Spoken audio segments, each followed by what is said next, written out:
Team, it's a special one in today's show. I welcome back a great friend, someone that I have the biggest respect for, Steve Magness. We're going to talk about mental toughness. We're going to talk about managing pain. We're going to talk about the key aspect of performance, not just in sport, but in broader life. That's the mental game. And guess what? When you're a purple patch athlete, we do a lot of coaching in this. Being coached or being a part of a program to help you fuel your performance goes well beyond just a prescription of your training. It's important that you have a 360-degree focus on the athlete around all of the supporting habits, sleep, nutrition, hydration, recovery, etc., but also ongoing education, support, guidance, and ultimately coaching in the mental game. And so this is a wonderful time that if you're interested in becoming a part of Purple Patch, don't just get a plan. Don't just get a workout. Come and be a part of a program where we think about you performing at your best, not just in life and getting you faster. That's the easier part, but also to extend and helping you in broader life as well. If you'd like to reach out for a complimentary needs assessment, we're going to go through all your goals, maybe revisit some of your challenges that have held you back in the past, and ensure that we create a blueprint for you to go on and be successful. That complimentary needs assessment, you can set it up. It is pressure-free. info@purplepatchfitness.com. If we're a match, great. We'll help you get into the right program. If we're not, super. You leave with some actionable steps to help you on your journey and a good old handshake, maybe a high five, and wish you all the best. And so that's the crux of today's show. I will add as well, don't miss the links to Steve's books. I'm going to highlight Steve's books today, and that's Mastering the Inside Game. Very, very important. Winning the Inside Game. That's his most recent book. And also Do Hard Things. That's another one that I want to give a shout out for everybody in performance. I think you're going to love Steve Magness. It's all in today's show. Have a good one. Cheers. I'm Matt Dixon, and welcome to the Purple Patch Podcast. The mission of Purple Patch is to empower and educate every human being to reach their athletic potential. Through the lens of athletic potential, you reach your human potential.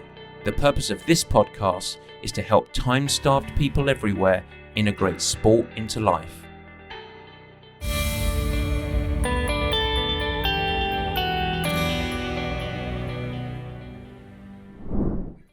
And welcome to the Purple Patch Podcast. As ever, Matt Dixon, and I couldn't be more excited. This is a cracker today. Such a lot of fun and, of course, highly valuable content.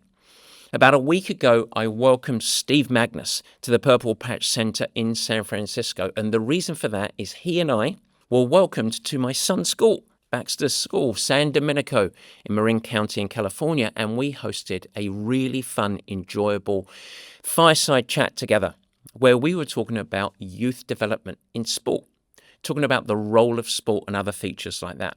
And we thought, you know what, while we're here and while we're going to prepare for this fireside chat, of which, by the way, was recorded, so we're going to release that as a podcast in the coming weeks.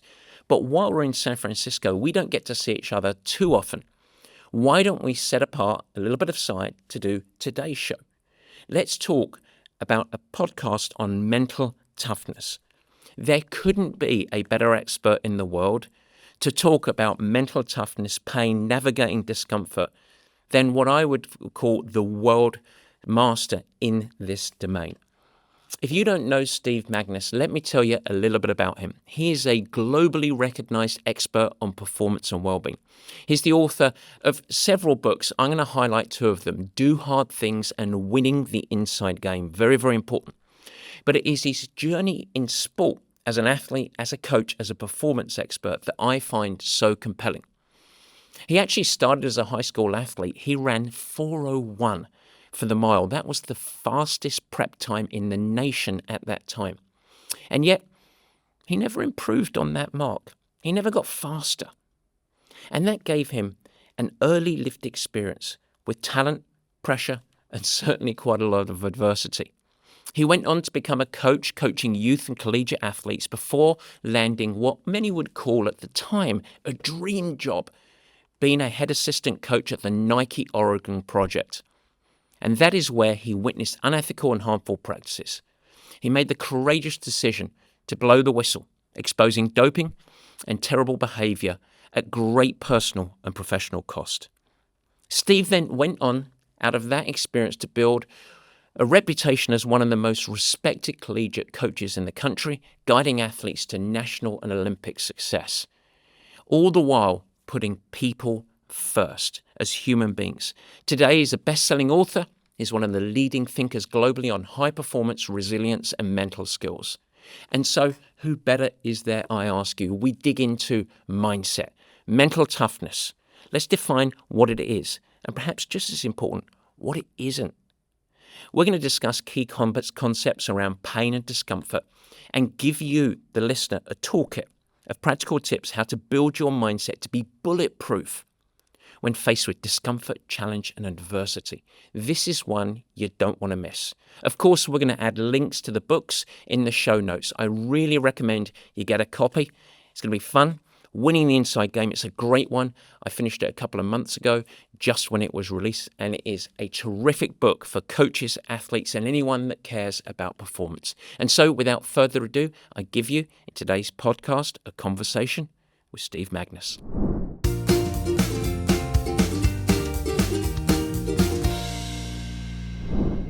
And it is the meat and potatoes. And of course, we are joined by the one and only Steve Magness. Steve, welcome to the show. Thanks so much for having me. Looking forward to this one. Welcome back once again as well. It's been a long time since we've had you on the show, and well, you've had about 6 books since the last time you were on here, I think. So you are a master of performance. But we're going to dig in today around a subject that we both know a little bit about: suffering, pain, anxiety, stress, racing pressure, and helping athletes and beyond navigate that. And as we talked about before, you have I think been a on the forefront of establishing, we'd almost say, a modern view and lens on how to navigate pain and suffering along this line. So I want to talk about the subject of toughness, and we're going to dig right in. So fasten your seatbelt. It's going to be tough because I'm a harsh interviewer. But what would be, in your lens, the biggest myth of that athletes believe around toughness?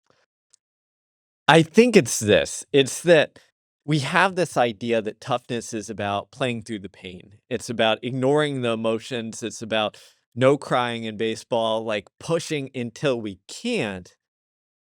And what that myth does is it gives us a single path.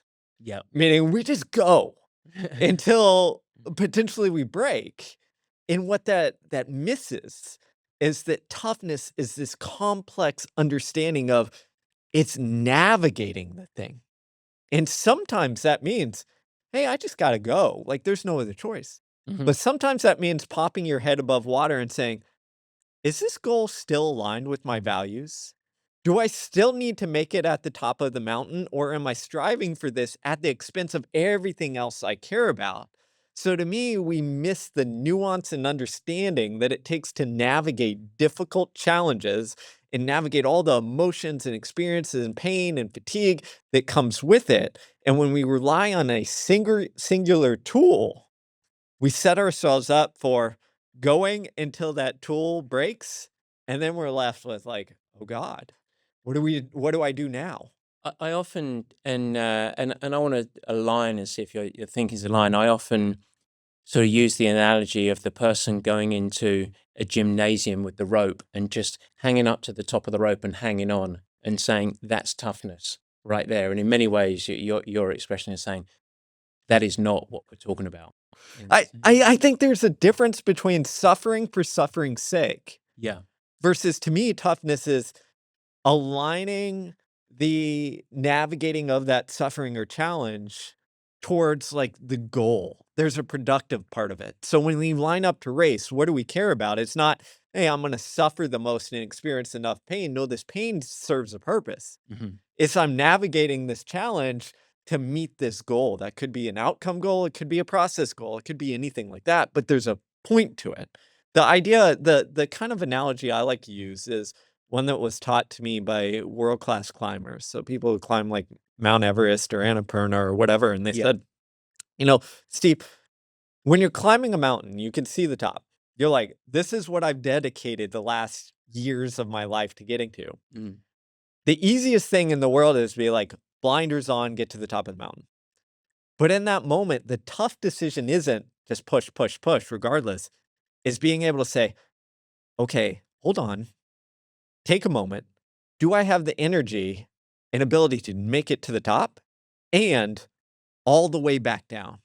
Because if you look on the stats on climbing, like, many of the accidents Yeah, happen on the descent. on the Yeah, descent. yeah. So the tough decision in that moment is to sometimes be like, "I don't. It's a wonderful analogy. I have that." Like, the goal is pulling me, but I Yeah, don't. And to me, it reframes toughness as it's about navigating these things to make the right decision.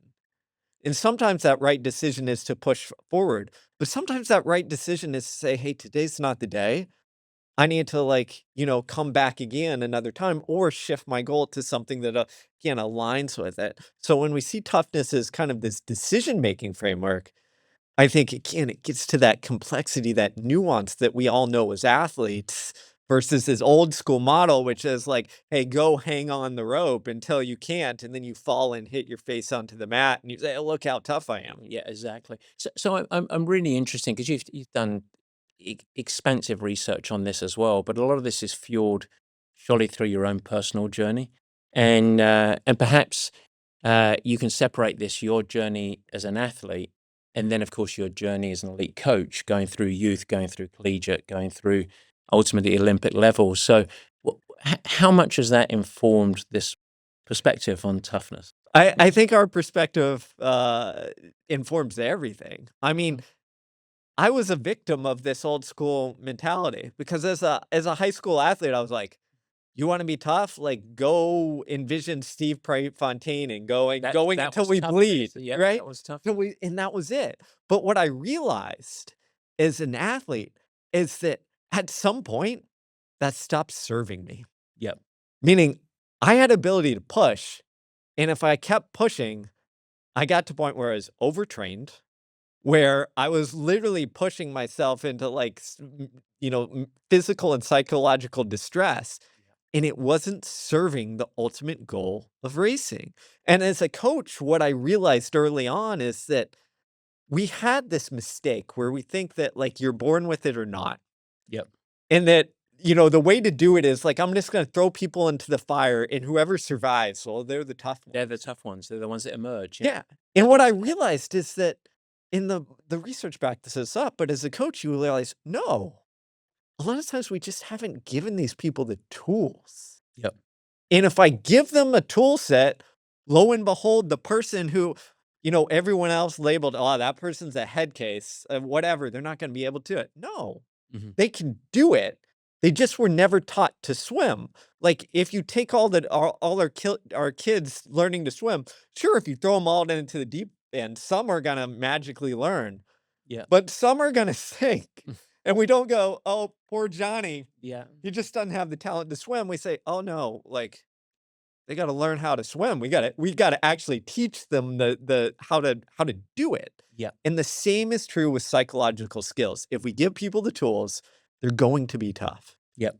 It's it's I mean it's one of those when we talk about sort of extending out to a broader perspective and we think about common mindset traits that all high performers have and you hear things like resilience and adaptability and overcoming challenge and failure and all of these are not genetic traits, they're absolutely learnable and you can develop them, but you're saying toughness is one of those as well. It's no different, it's a mindset trait basically. Absolutely, it Yeah. is. Yeah. It's one of those things that we can develop, and we can look at whether it's sport, whether it's in life, or even research in the military. They spent a lot of time looking at this, Yeah. and what they found is that, hey, like, you're not born with it.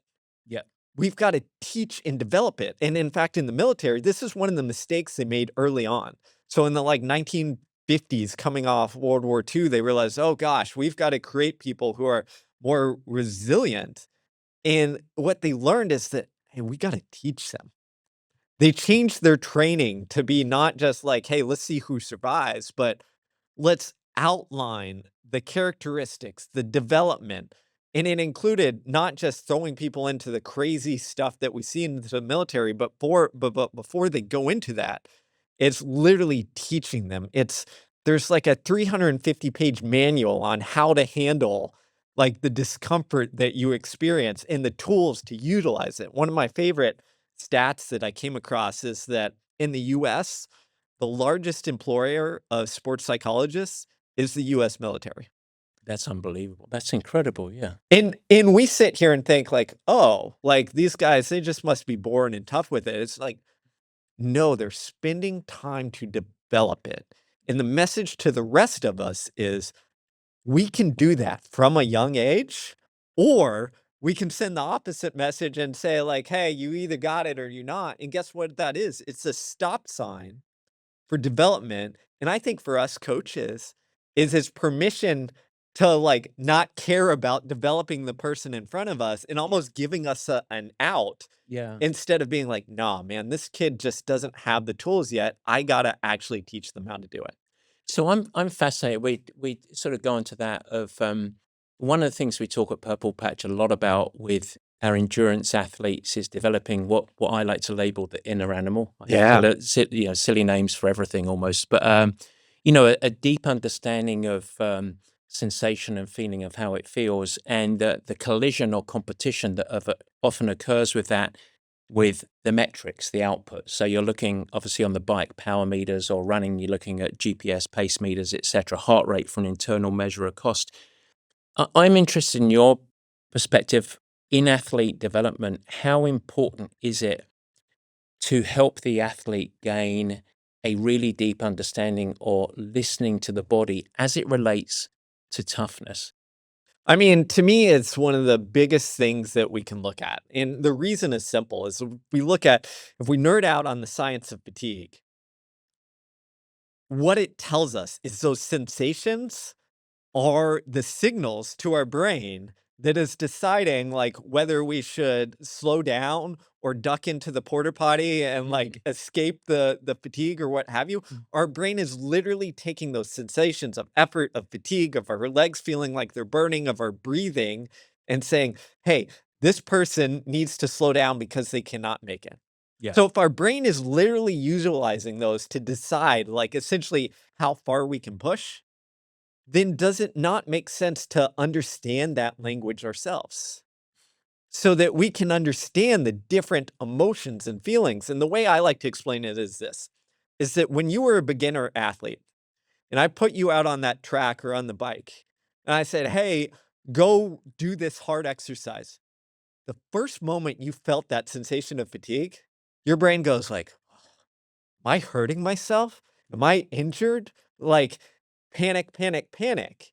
And what you learned over time is that, no, like, the warning sign doesn't have to go off now because, like, I expected this. I'm doing something relatively hard. Of course, I'm going to feel like this. And what you realize as an expert athlete is you essentially get this granulation, meaning when you've done it enough and you've listened to your body, you can distinguish, is this feeling meaning I need to take an extra gel because I'm running out of fuel? Mhm. Is this feeling an actual like strain? My muscle is straining. I might be doing some damage. Is this just my mind saying like, hey, I'm doing something hard and I'm just reminding you of that? You slice and dice it apart. And actually, if we take it out of sport, what research tells us is that in all of life, we experience this. So I'm the parent of two young kids, Mhm. and my wife is an elementary school educator.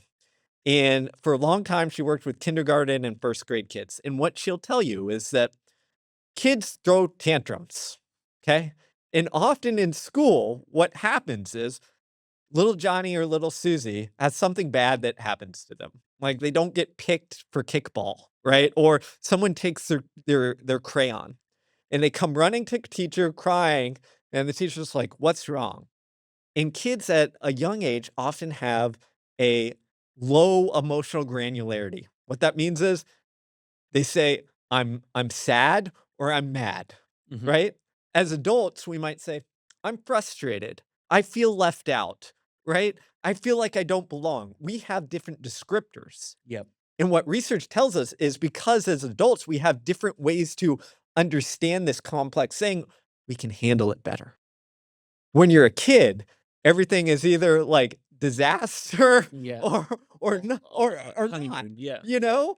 And because you don't have that granularity, you can't deal with it. Mhm. So if you go into a kindergarten class, often what teachers are sitting there teaching their kids is like, "Okay, Johnny, this is the experience you had. It's okay to feel frustrated by this, but there's options to deal with this." We need to do the same thing as adults when we're handling fatigue, discomfort, and effort. The more granularity, the more we can understand it and explain it, Yep. the better off we're going to handle it. Because guess what? The solution to sadness is hard to come across. Hmm. But if I tell you I feel lonely, I have a solution. I go call Matt and get to hang out, and I feel that presence and that belonging. It's the same when we look at effort and fatigue. There's a solution tied to the experiences we have. If we have that granularity, we can understand it. I'm interested in your perspective as a coach, and I'm going down a rabbit hole. I'll reverse us out of it a little bit, but I'm sure you have athletes that ask for this all the time, and as a coach, I had it, which is just tell me what to do. So I want to just tell me the pace I want to run out. So I say I want you to run at a moderately strong effort, or I want you to be at a 7 out of 10. No, no, no, I don't know what that is. And what I want is tell me to run at 7 minute mile pace or 8 minute pace. That's it. Or tell me to ride at 200 because that's specificity, by the way. So as it relates to this subject, why, in your opinion, is that the wrong approach? Because what it does is it makes you entirely reliant on external signals. You've essentially said, "Forget this, I'm gonna send it out elsewhere." And Yep. here's the analogy I like to use, okay? When you're driving your car and you're on the freeway and the speed limit is 70 miles an hour, are you constantly staring at the, speedometer in your car and being like, "Oh, no, am I 65 or 75 or 80?" No, you have a feel for it. Yeah. Because you've driven long enough in your car where you Yes. understand what that is. And chances are, if you rent a car and you get a new car, at first you're like, "Oh, this I gotta understand how much to push and pull on the." Yeah. So you pay attention to the little external until you got the feel. The same is true when we're looking at that our own internal odometer or speedometer of that feeling. Yeah. The better 100%. athletes, there's a scientific term for it. It's called interoception, which basically means can we read our internal signals and translate that out into the external actions we're taking? If we're entirely dependent on that external, we don't have that communication. And what ultimately that leads to is often poorer performance because we've outsourced it all. And let me give one more example to make this clear is that if you're running a marathon, okay, and you're hyped up on adrenaline, often what happens is, like, there's a disconnect between that internal and external Yeah. marker, Yep. you Yep. know? Exactly. And if you get to mile 1 or 2 and you look down and said, "Oh, like, my external measure tells me I'm at this pace and I'm in trouble." If you listen to that, you might not have that breakthrough that you've had. I've experienced this. Sorry, I'm gonna go down the rabbit hole. I've experienced this when I was an athlete, when I was chasing the 4-minute mile mark. Hmm. Okay. Hmm. The 4-minute mile is the perfect example because it's the simplest external metric. You run 4 laps, every lap is in under a minute, and you know you're good. Yep. Okay. There's so many races where I know I messed up because I'd get to 800 and or 1200 meters and I'd see that clock and it'd go from 159 to 2 flat to 201. And in my brain, because I knew it, if it wasn't 159 point something and it was 2 flat point something, my brain would go, "Steve, you're slow." Yep. Meanwhile, if I was just in the moment racing, I could have said, "I feel great." And even though I'm a second slow, guess what? If you feel good, chances are you're gonna be able to make it up at the end with a nice kick home. We all experience that. But if you're overly reliant on that external mark, it almost becomes the stop sign that tells you like, "No, no, the goal is gone." Even though logically you understand like the difference between 259 and 3 flat is like that, and you can make it up in an instant. It's so funny. I recently, about a year ago, I was consulting with an athlete who's a daughter of a friend of ours, and they had on the erg a time trial that lasted about 4 minutes, and the coach was giving her very specific instructions on stroke count, exact pacing that she should hit to go 3:59. She was always so a very, very similar sort of structure.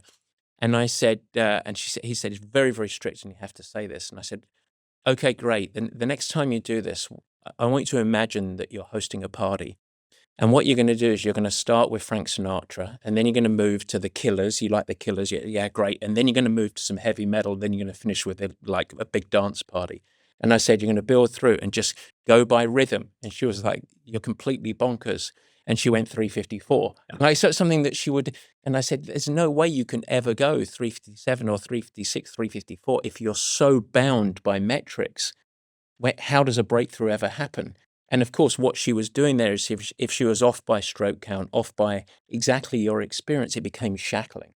Yeah. It was So there's a great story. I'm gonna mess it up a little bit, but Roger Bannister, when he ran the first sub 4 minute mile, Mhm. okay, he was panicked. I think like a lap or two in, he was panicked, worried about is the pace fast enough? Is the pace fast enough? And he reports in his autobiography, he heard a voice from his crowd, which ended up being his coach, Fran Stample, which essentially, I forget exactly what he said, but he said essentially like, relax and follow the pace and compete. Like follow the pacers. They had two teammates in Yeah. front of them. Just follow them and turn your brain off is essentially what he's saying. And Bannister relaxed, stopped worrying about the pace, and just said, hey, I'm following these guys, like be in it. And then when it comes time to kick the last lap, like I'm kick gonna like hell. Yeah. And he broke it. And if you look at whether it was Bannister or the other athlete going for it, John Landy before him, Yep. often what happened is like they knew exactly what they had to do. And it became this surge of like stress of like, am I going to do it? Am I on pace? Am I going to do it? And I think like that unlocking of like, hey, forget about it, trust yourself, go with the rhythm and do the things that we practice is that thing that often frees you up instead of having that external marker, which becomes this roadblock. Yeah.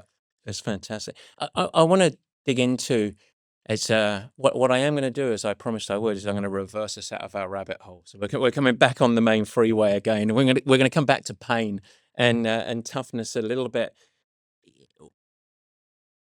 What do you see as athletes' biggest mistakes, and I'll say it as a mistakes, when interpreting during flight pain or fatigue? I think one of the biggest mistakes is when we see it as an enemy, Yeah, I love that. when it's something that we need to fight Mhm. and resist Block out. and block out. Yeah. And what happens there is when you frame it like that, your brain goes like, okay, this is something we don't want. Yeah. So this is something that like, if it keeps increasing, I'm going to panic because it's a negative thing. Yep. And instead, if we frame it as like, these are signals, right? This is information. This is something that is along for the ride and I need to like accept. And yeah, it's going to kind of suck at some point, but like I need to accept it and navigate it and use various tools, whether it's self-talk or breathing or all the things that we know and think about. Is if we do that, it stops becoming the enemy and stops becoming the competitor that you're fighting against. And your Yeah. brain is almost like freed up to be like, okay, we can handle this. I mean, anyone in the world will tell you that, like, if you or I were anxious before a thing, if I came up to you and said, like, hey, Matt, just block it out, Yeah, exactly. it's not going to work. You know, if someone comes up, you just got to block it out and just like relax. Well, in the history of the world, I don't think like telling anyone to just block it Just out and relax has it's ever li- worked. Yeah, exactly. It's never had a positive Never. outcome. Your brain goes like, What? Yeah. Do I look really Yeah. stressed? I must look like turn the dial to 11. Yeah, exactly. By the way, if you are having a discussion with your partner and they're very angry, if you say just relax, it will not give you the intended consequence. Exactly. Like we know this. This is Yeah. human nature. We have when it comes to pain, one of the things that we always talk about is welcome it to the party. In other words, like it is a, as you say, a signal. It's a byproduct of doing something special. Yeah. Quite often, it's by necessary. Like if we want to do anything that is of great success, it is going to involve challenge, discomfort, and so this is a signal that you're actually in the midst of doing something. And what That's you've it. what you've done there psychologically is you've switched your brain onto what we call an approach mindset.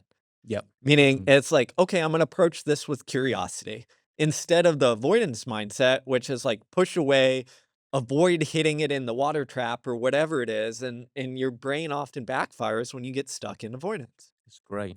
I want to talk a little bit about stress exposure and start to move to some practical side, some applications for the listeners.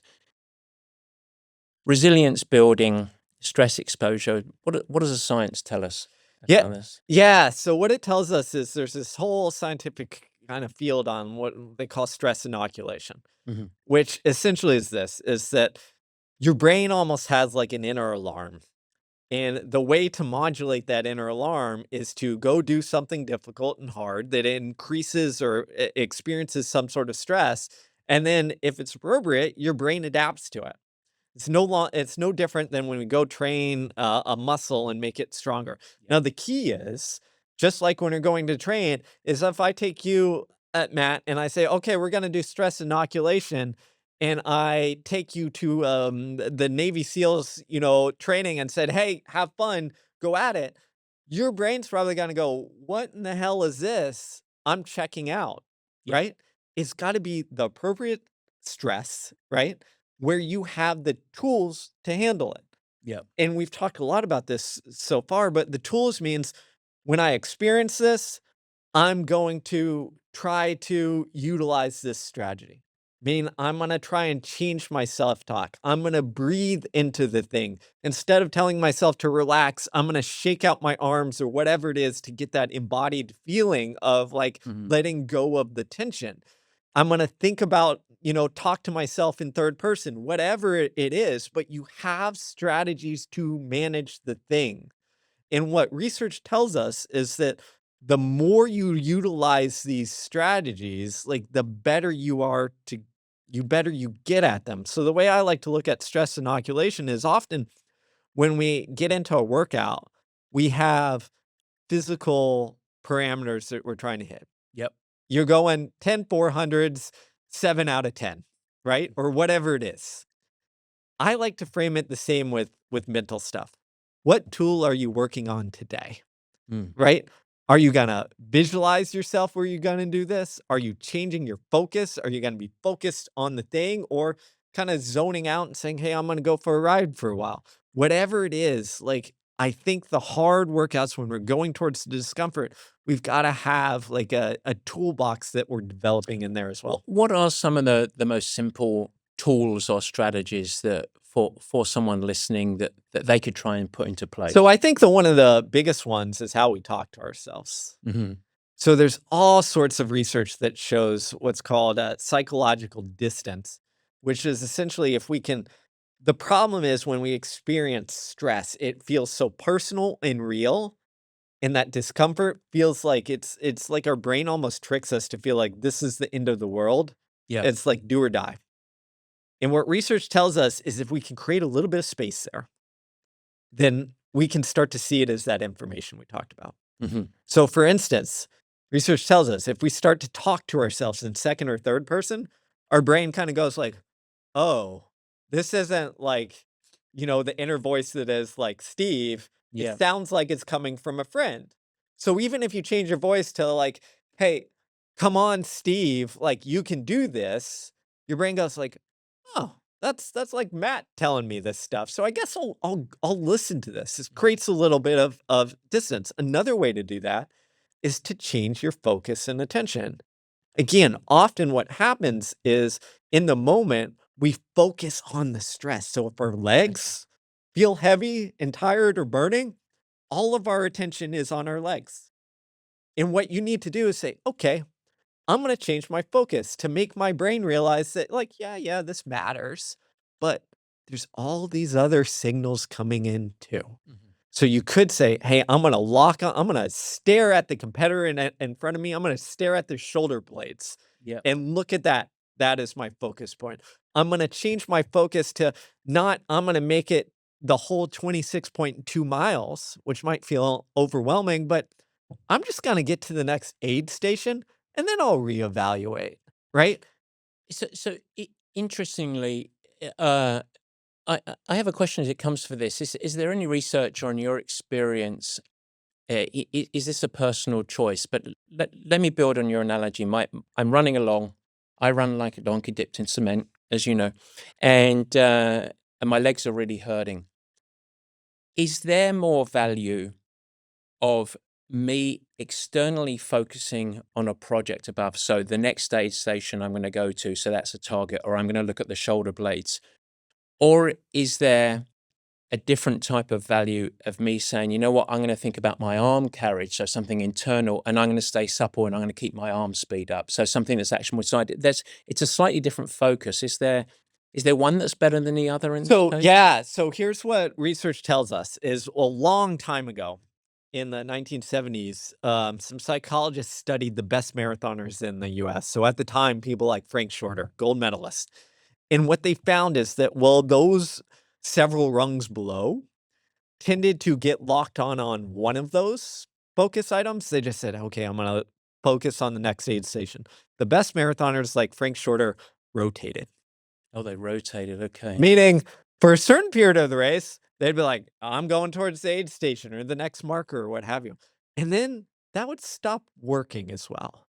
And then they'd be like, okay, Because the brain is smart and the it brain's starts going, smart. hang on, you're trying to kick Yeah, here, basically. it's like, okay, I'm gonna relax my arms and focus on this. Yeah. So the way I like to interpret this is like, yes, some are better than others at different points, and there's individuality of this. But the reality is you want to be able to train and practice your mind to go to a bunch of You're different spots. you're developing a toolkit. Exactly. Yeah. So that when push comes to shove, if your normal one that is so reliable and always works just doesn't work in that case, you don't go, well, I'm screwed. Say, okay, I'm just going to change the focus a little bit here. And the other part of this is what research tells us is that external markers towards like a goal of like next aid station, next turn, next mile marker work really well when it feels like we can make it there. Yeah, but when it feels too overwhelming, When it feels too overwhelming, it doesn't. that's fascinating. There's also a thing that we talk a lot, and this has particular relevance, some relevance in the run for sure, but on the bike, because we have more tools available, you have gears, you have standing. They always talk about athletes. If you don't like the rhythm you're in, Change change it. the rhythm. And that's very simple, but that's empowering. So say, okay, so if you're riding at a certain pace or cadence or gear or whatever it is, and then you can shift it up. It's the same in the mental toolkit, if you want to call it that. It's like, hang on, if this is not working, change it. But what you need to have is a developed toolkit that you can change too. Because if you haven't practiced it at all, and then hope is the only strategy. Yeah, and so one of the things that I think is really important, and we know this as endurance athletes, is that often when we're in the middle of the pain cave, is that it feels like it's never going to change. Yeah. But anyone who's done an Ironman or a marathon or a long race can tell you you have good miles and you have bad miles. Yep. And at some points you feel like, oh God, this is a disaster. And then the next mile you're like, wait a minute, like I feel pretty good. Yeah.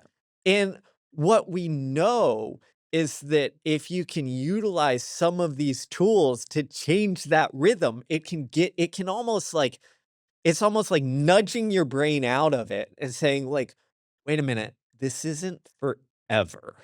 Like we can get out of it. In running, we have a saying that is essentially like, if it hurts a lot, and you feel despair, sometimes the best thing you can do is actually surge. Yeah. Not for a Yeah. long time, but like 10 seconds, like, Yeah. because everyone can manage like, "Hey, I'm gonna pick it up for 10 seconds." And what often happens, not all the time, but often happens was your brain goes like, oh, like, we're not dying, we don't need to walk, we just surge for a little bit, so I guess I guess Yep. guess we're kind of okay, and it's the same with our mental toolkit, as if we can just try something different for a little bit, it's like our brain goes, like, "Ah, I guess we're not gonna die out here, like, we can keep going." It's fascinating. I often talk to athletes before an Ironman and say, don't allow your brain to lead your body down a ditch. So, in other words, and the other thing we say is, how you feel in any moment is no predictor of how you can feel in 5 minutes' time. And so, and that can be, by the way, when you're feeling great, you're still looking to carry on and do the things that are fueling that thing to help you, including fueling, by the way. And then, if you're going through some form of catastrophe, that's when you bring on the toolkit to bring yourself out. But quite often, what athletes often, unfortunately, allow themselves to do is, it's bad, it's over, I've still got half a marathon to go. Oh my goodness me, my hopes and dreams are over. And the brain follows, and the body just follows that straight down the into the trench, basically. The way I like to look at it is, it's like that snowball coming down the mountain. Yeah, Right? Is like you start catastrophizing, and then eventually it's, like, too big to go down. exactly. And the way I look at it is if you start to see that snowball roll, it's easier to intervene early, Yep. you know? Yeah, that's a And great and analogy. and I think, like, the brain following is such a good point because, we take this out of sport, and there's some really good research on this that shows that, for instance, um, if I'm doing a stressful event or something or speaking thing like that, is research tells us is if I lean back and kinda slouch, like, my psychology changes. Hmm. I start getting that avoidance, that fear, I don't wanna be here. But if I'm, like, animated and upright and engaged, my psychology goes like my brain goes like, "Hey, like, I guess Steve wants to be here." Like, Yeah. he's engaged on the thing. So the way I almost think of it is, like, whether it's, like, physical or mental, we just need to stack the amount of signals sending to our brain that say, like, "Hey, I wanna be here. I understand it's difficult, but, like, I wanna be here. This is what I wanna do. Let's take on the challenge. Let's approach the thing and not avoid the thing." And if you keep sending those signals, eventually your brain's gonna be like, "Okay, I guess this idiot wants to keep going. Like, let's keep going." I always, I'm never going to live this down now that I'm going to say this on the podcast, but I often talk about this of a really stressful situation where if I have to go onto a big stage, one of the things I do is go like, all right, what would Freddie Mercury do? Like, just be like Freddie and stand out, and you just walk out, but it's an image, it's a metaphor that strikes the tone of body language. That it's basically kidding the brain and taking control. So I'm gonna give you research that validates this. There you go. So I'm a suit. Yeah, it's Yeah. good. No, they call it the alter ego effect. Okay. Okay. And they discovered this actually by looking at, kids, so 6, 7-year olds. And they found that when they told kids to, essentially doing difficult things, they said, "What would Batman do?" Yep. They performed better and, like, had less anxiety because kids were like, "Batman would do this." What would Freddie do? And I think we all have that version of Yeah. this. And, I'm reminded of, I think it was the baseball player Aaron Judge, who in an interview talked about how when he goes on the baseball field, he doesn't think about what would Aaron do. He says, "I'm 99," which is his number. And to him, like, 99 is a different person than Aaron Judge, just a Yeah. little bit. Yeah. And 99 would do that. And I think it comes back to, again, that, like, alter ego or that psychological distance where it gives us a person where it's like, "You know what? Matt might be a little bit afraid, but, like, Freddie Mercury would do this. So, like, let's go have a day and let's go for it." It's incredible. I feel validated.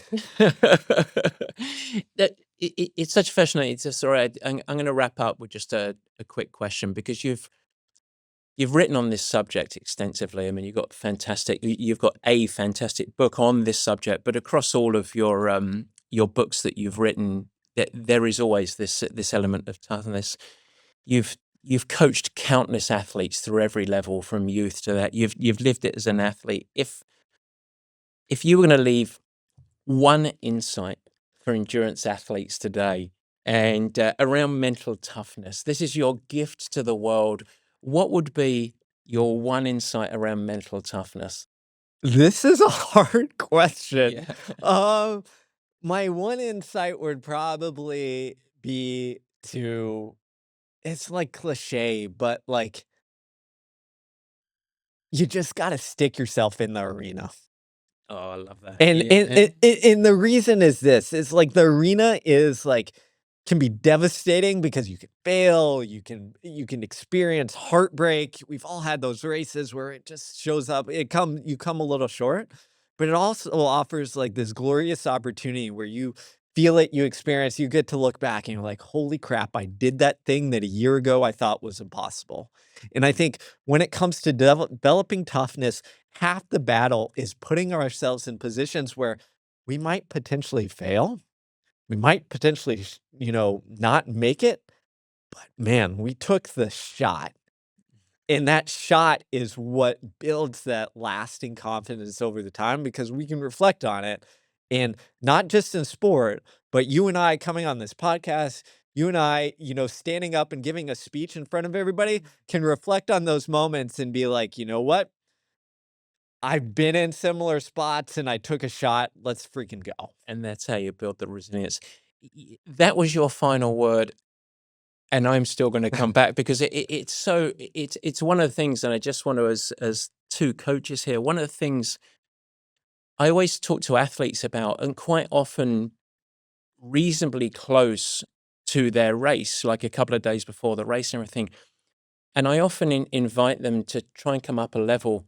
And I always talk about the absolute beauty of the jeopardy of sport and saying that one thing that's great about sport is that there's no guarantee. So you can do, and actually being comfortable with that, and in a way, and whenever I first start talking about this, and encouraging the athlete to think about, look, there is a very real opportunity that you can do everything right and the outcome might not be great, and actually embracing that as a part of the beauty of sport can often be the catalyst and the grounding element to help them be successful.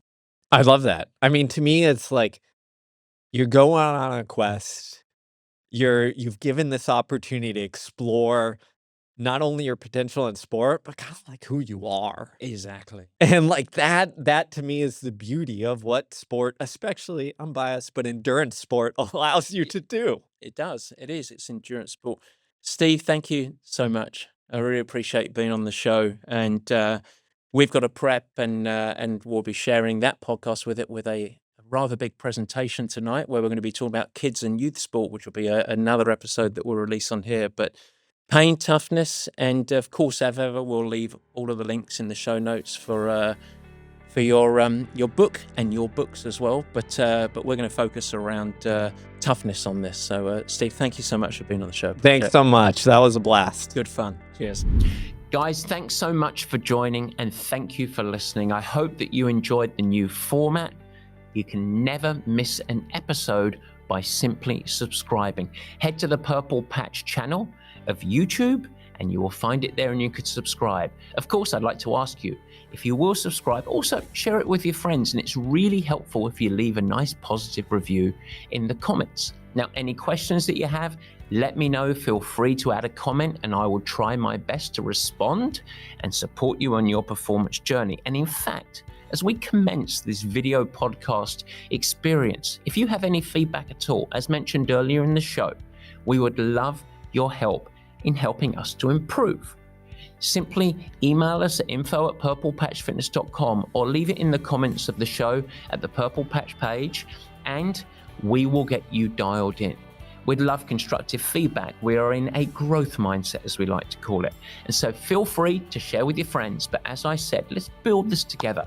Let's make it something special. It's really fun. We're really trying hard to make it a special experience, and we want to welcome you into the Purple Patch community. With that, I hope you have a great week. Stay healthy, have fun, keep smiling, doing whatever you do. Take care.